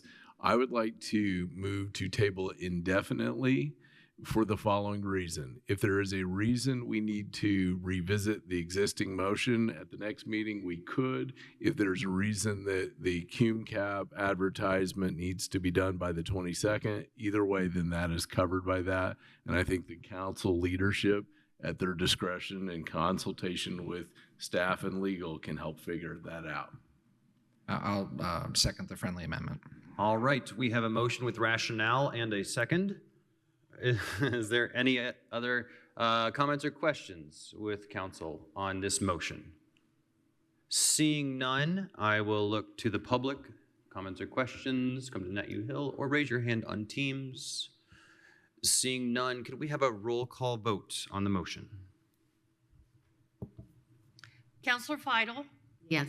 Counselor Hawk? Yes. Counselor Henry? Yes. Counselor Deckard? Yes. Counselor Iverson? Yes. Counselor Wiltz? Yes. Motion passes unanimous for table. Thank you. Thank you for being here. We look forward to working with you. I didn't mean it that way. I know you didn't. I know you didn't. It's a happy laugh. I knew you were agreeing with me. All right, let's move on to item number 12 from the council office. All right. Council, as a reminder, due to a no vote at the March 11th meeting, this is the second reading for this request. I move to approve the public defender's request to approve the request of a knowledge, skills, and abilities KSA 3-year level status and to simultaneously amend the 2025 salary ordinance in Fund 1200-0000 supplemental PD services as outlined on the agenda. Second. We have a motion and a second, and Chief Public Defender Michael Hunt is with us here today with his staff. So would you like to kick us off? Yes, thank you. Good evening. Can you hear me? Yes. Okay. With me tonight, I have Miss Amy Payne, who's a senior attorney in my office, and Heather Stuffle, my administrative assistant. I would apologize for not being here last time when this first came up. I was out of the country. So if I misstate something, I won't feel bad if you correct me. It's my understanding this is the second hearing, and it's also my belief that for a change, we are not asking for more money. We're merely asking you to approve a potential employee being classified on a 3-step level, which, as I understand it, the council administrator and the personnel administrator has already determined that candidate does qualify. And that was already budgeted for this year because the prior person was already at that level.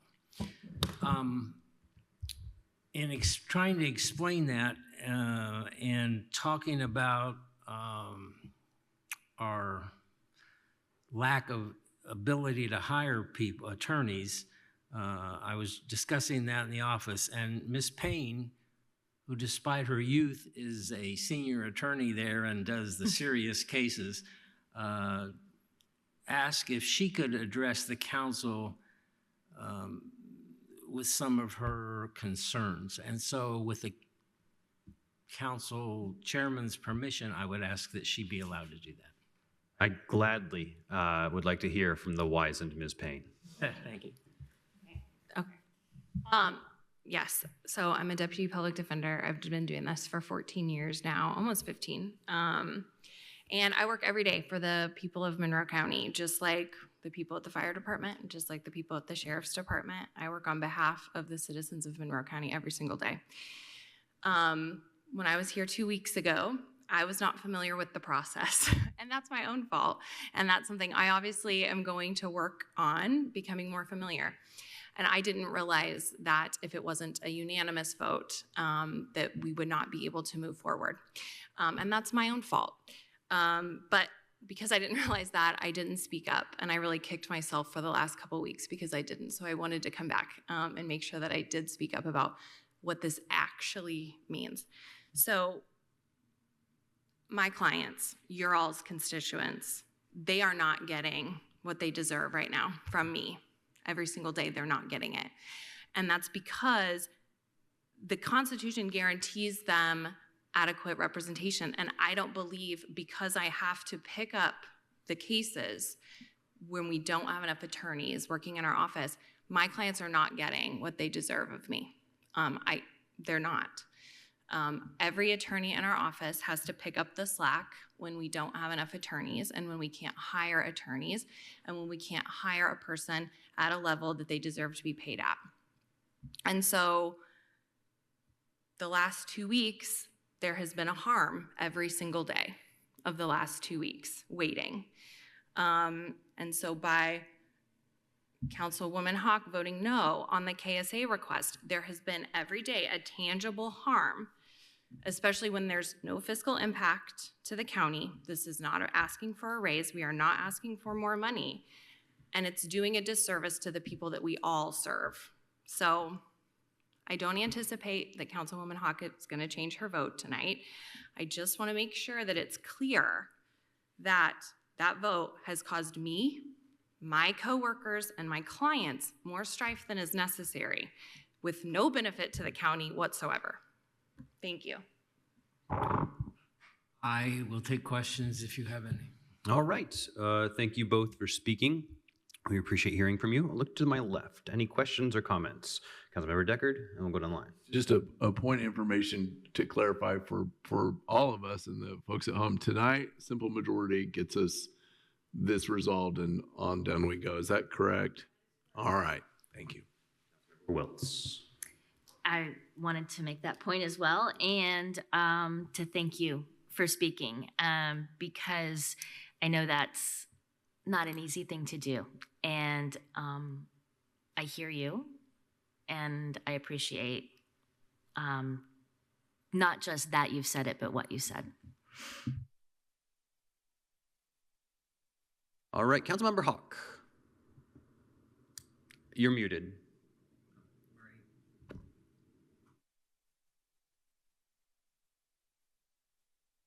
Almost there. Okay, got it. I just want to make the point, and I'm sorry it caused anybody any hardship, but there's a lot of hardship going on here in county government, and it's going to be for some time. I didn't make that $3.8 million mistake, but I think each of us need to see where we can possibly try to live within what has to be a reduced budget because of reduced revenue, in my opinion. And so it was not particularly this department. I just think we should stop the KSA thing altogether until we see where we're going to be on this budget and revenue coming in.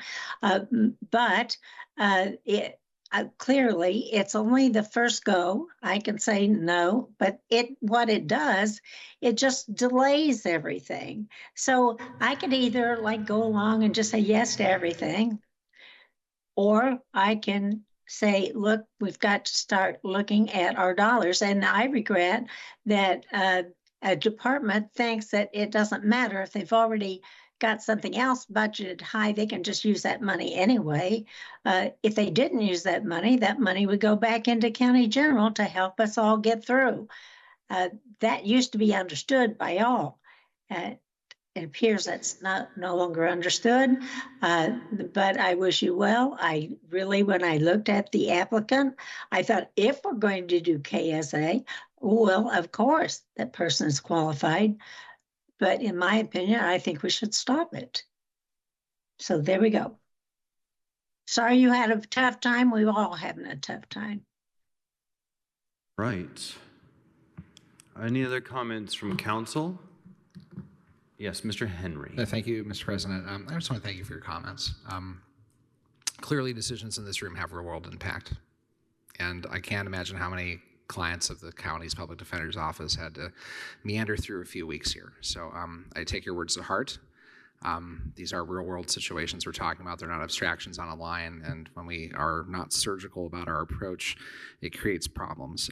But I just wanted to say thank you for sharing. Thank you, Mr. President. Right. I also thank you all for coming. As someone who also ruminates over things said and unsaid, I appreciate the candor in coming forward and speaking. Thank you. All right. At this point, I will ask for any public comments. If you have any public comment, please come to the podium or raise your hand on Teams. Seeing none, may we have a roll call vote?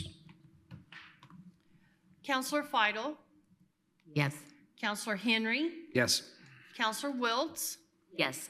Counselor Hawk, No. Counselor Iverson, Yes. Counselor Deckard. Yes. Motion passes majority 5-1.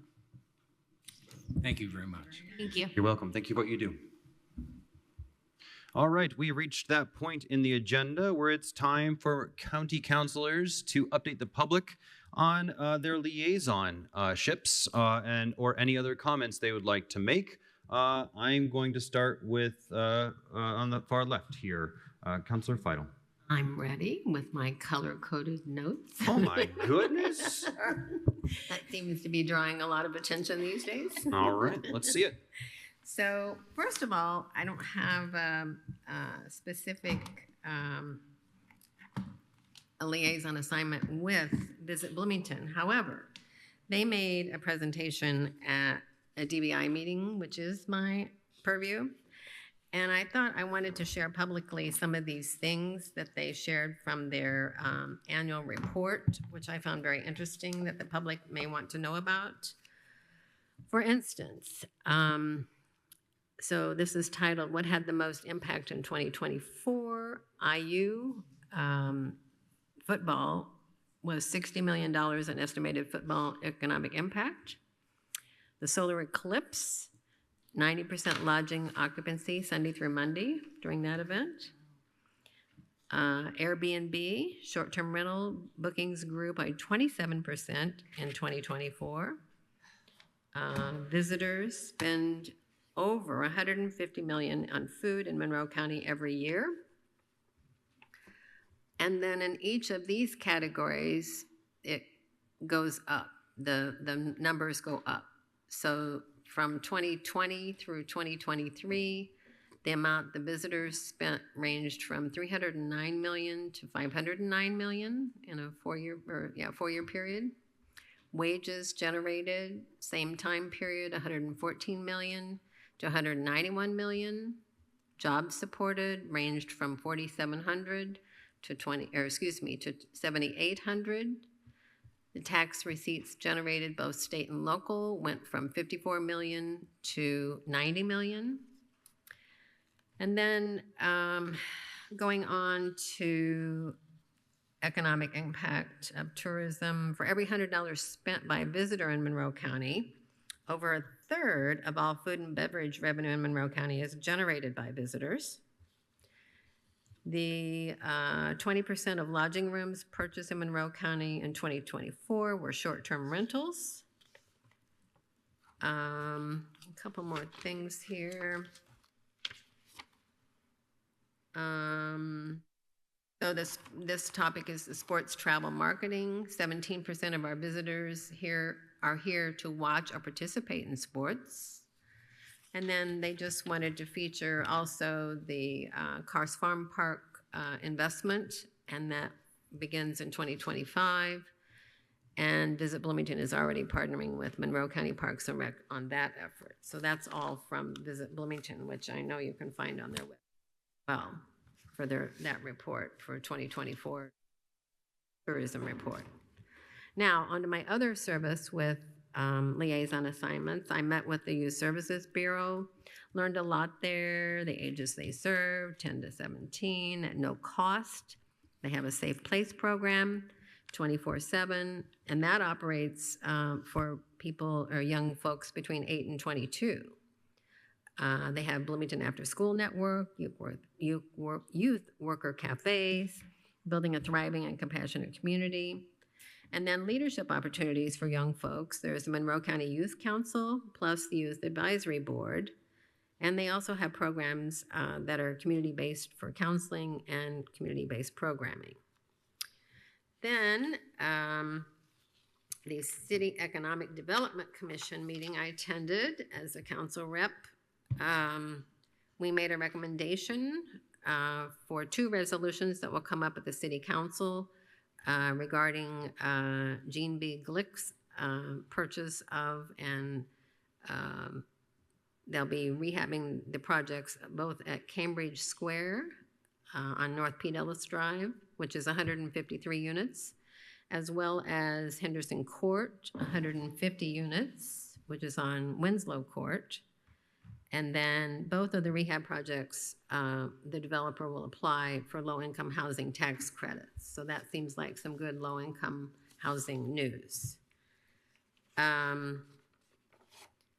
My assignment is not with the highway engineer. However, I met with the highway engineer, Lisa Ridge, because I hadn't met her yet in my capacity, and I wanted to see the facility and speak with her. She was very generous in her time, and I learned that they have 59 employees, 80% are male, 20% are female, 42 are highway employees, 5 are bridge, 12 stormwater, and I got to see this special new system that they use for brining when they put down that to apply to help with the roads before any sort of inclement weather with snow. They can apply about 260 miles worth of brine in about 2 days before. And one of the last couple of things I did was the Monroe County Women's Commission meeting. They are developing a policy equity rubric, which is almost complete. And so they're working on getting some more professional feedback on that. And it'll be shared with county and local governments, businesses, community organizations. They're also doing outreach to elevate the profile of the Women's Commission. Plus, for each meeting coming up in 2025, there'll be a different topic. It could be anything ranging from wages to healthcare to a variety of others. The Downtown Bloomington Group, they are doing a downtown strategies group session. There'll be a market visit workshop in July of this year, a strategic plan presentation in October of this year, and then with the result of a 5-year strategic action plan, which will come up with 20 to 30 strategies and recommendations. And that's all I have. Councilmember Fidel, would you hold up your notebook to the camera? Just so that your constituents know they are getting what they voted for. I'm pretty organized, so there you go. All right. At a request, we're going to go to Mr. Deckard next. My gosh, don't ask me to hold up my notes. That is, I'm so glad we have our new counselors on here to join us in this effort. They strengthen us. I've got just 3 quick ones that I will announce, and I appreciate these reports, us going back to it. I kind of wish that I had us doing this last year. This is awesome. But I spent a little time also with County Highway along with Councilor Hawk.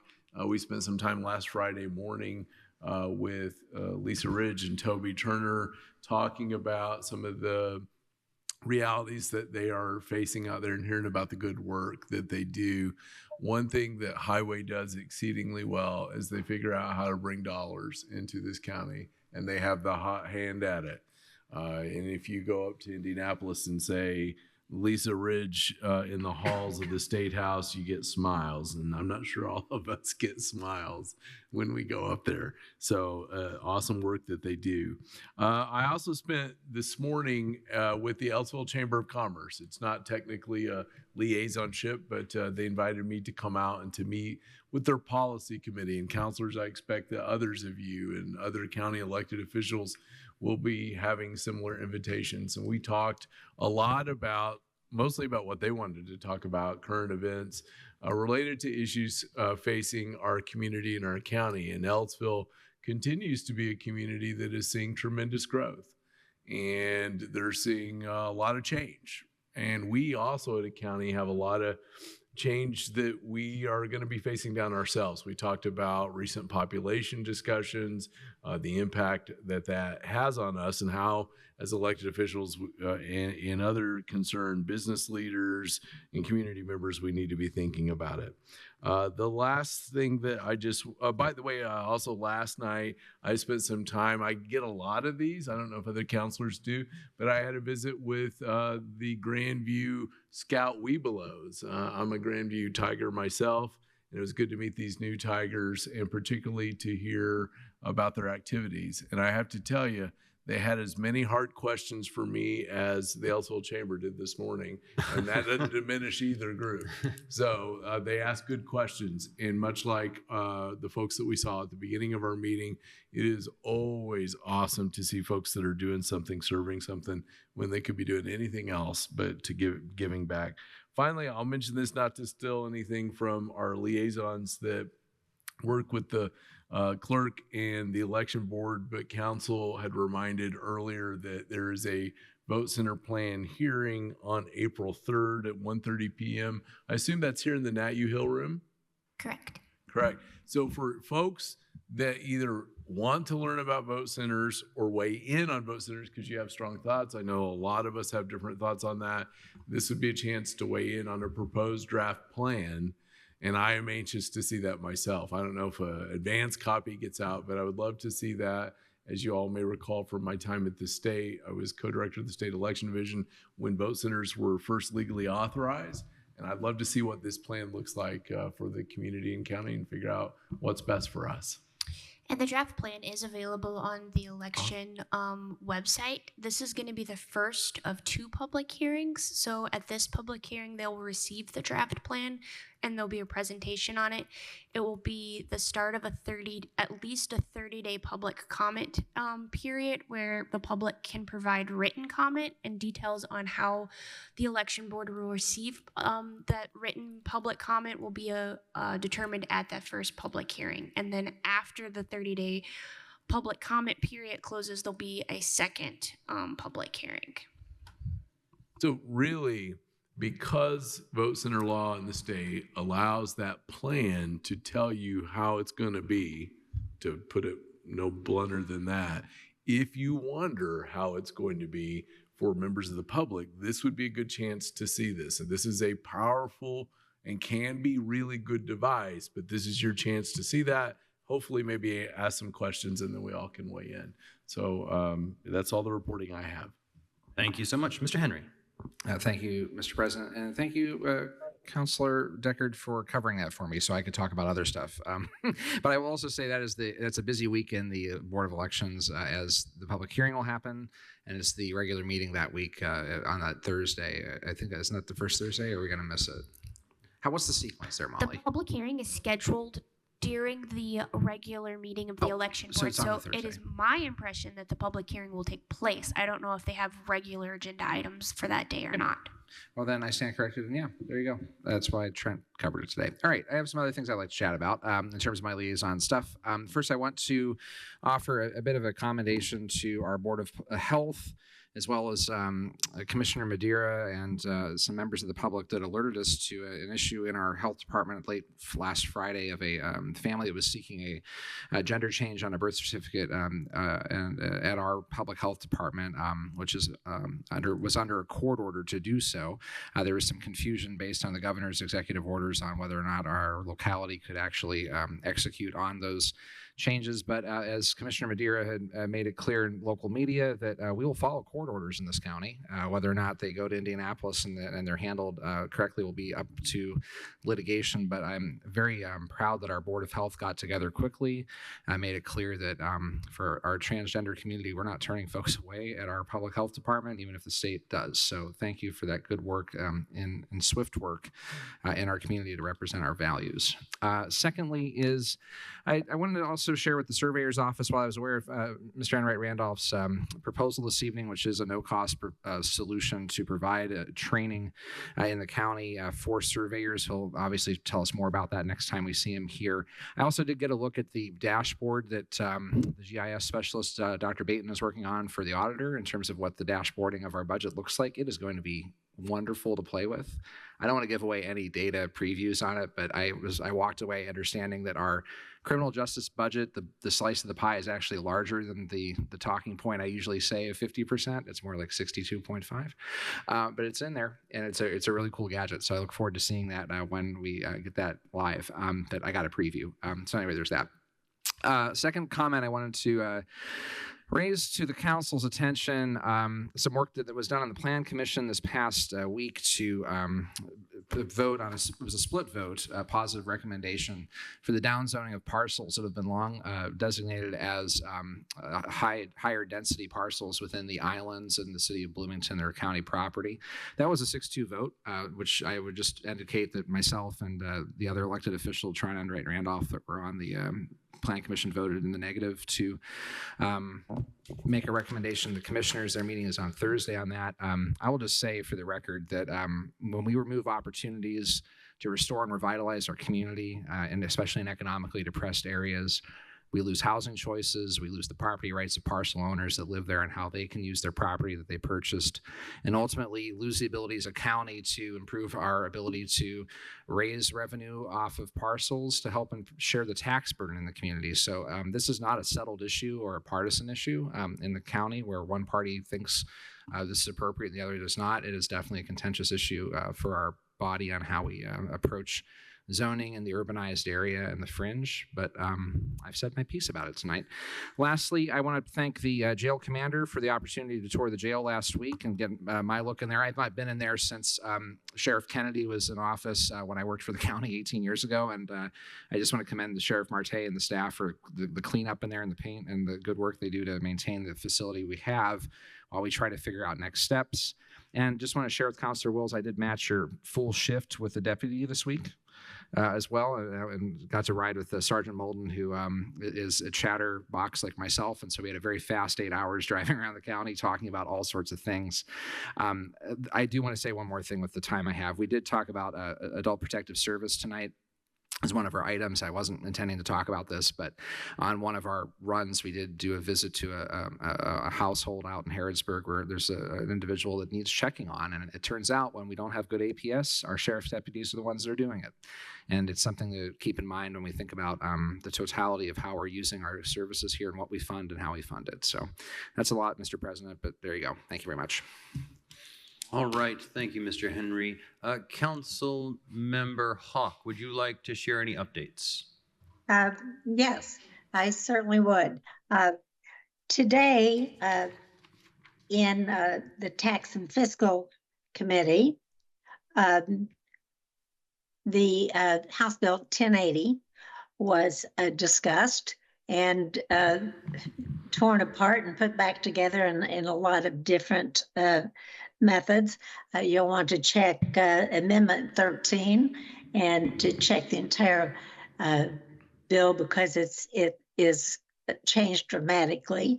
But it was clear that that they made it clear, and because the county commissioners are unwilling to work with Ellettsville in order to assist getting transportation for the most needy, the aged, the people with disabilities to be able to get to their appointments.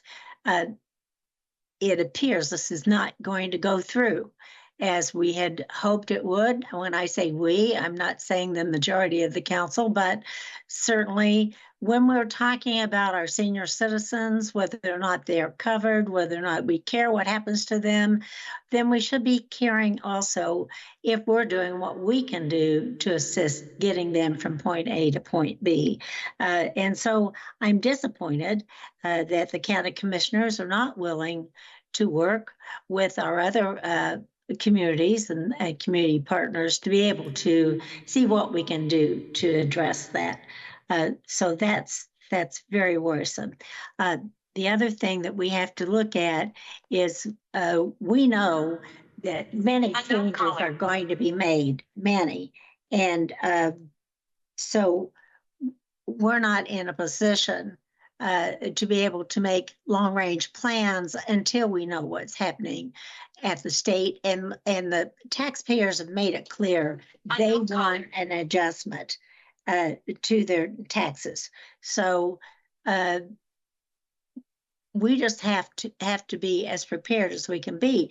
Now we know that we are looking toward changing what's going on in the health department, but it appears that indeed that budget, it looks like as if that for the state now, that to be able to send to everyone is going to be cut. It looked like 50 million over two-year period of time, and the state's revenue is way reduced as well, or at least they think it will be. They won't know until they've got their estimate of revenue before they can really make these decisions. But we know that Senate Bill 1 had a lot of changes. And we also know that Representative Thompson is working on that 1402 to get those numbers to them and change the way the whole system is supposed to be working. And we just have to leave our minds open. And right now, I would like for us to be able to tread water and just get by until we hear what is going to happen. And remember, every time we think it's less money for the county, it might just be that it makes more money for those people that we represent, the taxpayers. So thank you. All right, let's go to Councilor Wiltz. Thank you, and thank you for skipping me and coming back. I was super intimidated by the color-coded sheet to my left, and I didn't know what to do with myself. In terms of updates from my liaisonships, is that a word, liaisonship? It sure is. Sounds so weird. I'm a liaison to the auditor's office, and I don't know if you all have noticed, the past couple of weeks, there have been a flurry of emails from our internal auditor about assets and handling of assets, and I just want to commend them on really looking carefully and closely at how the real or the assets are handled within the county. You know, it's not something that is maybe the most sexy topic for everyone to be following along with, but it's a lot of work, and really making sure that we're following the law and doing what we need to do with those sorts of things is important. So I wanted to send out some kudos to the auditor's office on that. In addition, the Waste Reduction District is doing some really cool planning around the potential for, and it's super early stages, but the potential for solar out at the old landfill. So we're getting some free technical assistance right now on the planning stages of what that could look like and who we could partner with to make that happen. So that's pretty exciting. One other thing I wanted to just say, and then I promise we can end the meeting, but several times in this meeting, the concept of caring for one another came up. And I think it's important for us to really pause and remember that that's an essential function of why we're here. It's an essential function of government. And as we go forth, and even as in members of the public, caring for each other is fundamental. And if we don't hang on to that, especially in these times, I think we run the risk of really falling apart individually and collectively. And so I would encourage folks to just really think on that concept. I was in a meeting last week, walked out of this building, and on the corner there were folks demonstrating about the fact that the Medicaid waiver funding is under threat, and people don't typically really understand how Medicaid waiver works. I don't fully, but it's not just about money for people who don't have resources. The waiver funding is what undergirds supports for people with disabilities, and it provides services for for a huge proportion of our population who need services just to get through day-to-day activities. I'm reminded that that's under threat by our state. Adult Protective Services funding has been revoked apparently and doesn't have something in place yet. These are threats to how we care for each other in government, and I know we're facing an uncertain future. Councilor Hawk pointed out we've got a lot, coming down at us from the state, and I think that we're taking measures to address those anticipated difficulties, those anticipated harms even, but not all harms are equal. And I don't think it's appropriate to justify our actions by drawing false equivalencies. And when someone is in our presence and expresses that harm has been done, it is not our place to put a value on their harm. It's our place as council to plan for and account for real and anticipated challenges. And I think that's why we have halted considerations of new positions that have monetary impact. But as we move forward this year, we're going to face a lot of decisions around funding and not funding, and wherever we land, I just hope that we can acknowledge any harms and mitigate those whenever possible. That's all I got. Thank you very much. Before we conclude, I would like to remind all of you that Women's History Month is today and every day for the month of March. It is quickly coming to a close, and I am deeply honored to share this dais with some very strong and passionate women who take leadership very seriously, as you just heard, as well as those in council office staff. And we're just so thankful that we are able to do the work in this community thanks to strong women. I had the opportunity to be in Guatemala recently and was able to talk with some women leaders, an organization called UPAVIM. They made the tie that I'm wearing today.